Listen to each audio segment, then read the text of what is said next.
It's called the Community Preservation Act, and many communities here in Western Massachusetts have already put it in place. State guidelines allow for cities to add a surcharge onto residents' property tax that can range up to 3%.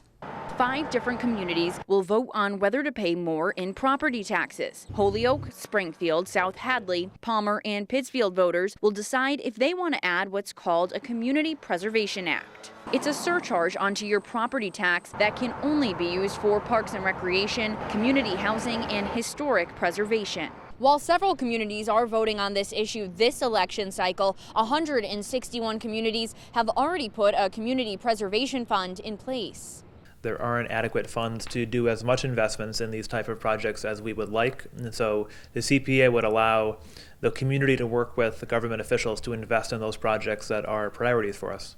In both Holyoke and Springfield, it would be a 1.5% surcharge on property tax. For a home valued at $143,000 in Springfield, that would come out to roughly $10 a year.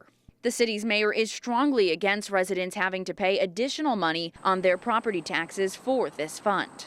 I just think it is a unwarranted and unjustified tax that's put upon our residents that the city council and some community groups are putting forward. My administration has been more than fair in pursuing historic preservation events when it makes good, sound fiscal sense, economic development sense, and neighborhood sense. The funds can't be put towards the snow removal budget or similar funds.